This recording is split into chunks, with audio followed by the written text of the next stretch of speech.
বিদেশি ভাই ও বোন, আপনাদের সাথে একটা সত্যি ঘটনা শেয়ার করব। সেটা হলো, আমার একটাই নন্দা ছিল। সে 12 বছর থাকার পরে বিদেশে কিন্তু মারা যায়।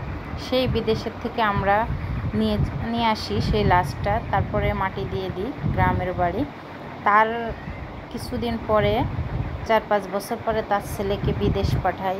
ছেলে 6 বছর পরে যখন আসে, তখন আসার সময় সে 7টা মোবাইল নিয়ে আসে। কাছের 2টা তার কাছে পুরানো থাকে, আর 5টা নিয়ে আসে সে নতুন।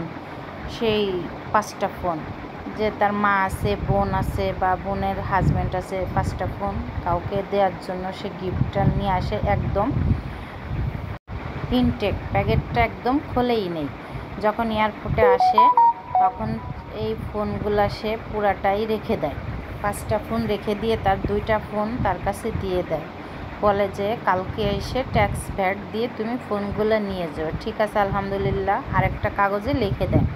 যখন আমি, আমার হাজব্যান্ড ও আমার পরিবার তারে 2 দিন পরে সেই এয়ারপোর্টে যখন আমরা 5টা ফোন আনতে যাই, তখন ওই দুর্নীতি যে অফিসটা আছে, তখন আমরা পাঠাই তারে। সেখানে কাগজটা নিয়ে গেলে সেই অফিসার বলে যে তুমি বিদেশের থেকে যে ফোন আনছো অপরাধ করছো। একটা ফোন এর জন্য 40,000 টাকা জরিমানা, আর একটা ফোন তুমি নিতে পারো 50,000 টাকা। তাহলে একটা ফোন আর জরিমানার আসছে গিয়ে 40,000, আর একটা ফোন নিলে 10,000।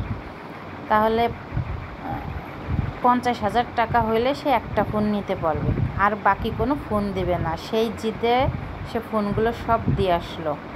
আসলে আর একটা ফোনও তাকে ফেরত দিল না। তাই আপনারা আসার আগে প্রত্যেকে জানবেন যে কিভাবে এই ফোনগুলো আনবেন। ফোনগুলো আনলে ব্যাটারি খুলে খেলে এখানে ওখানে রেখে আনবেন, বা সচেতনতার সাথে যে যেটা আনতে পারবেন সে সেটাই আনবেন।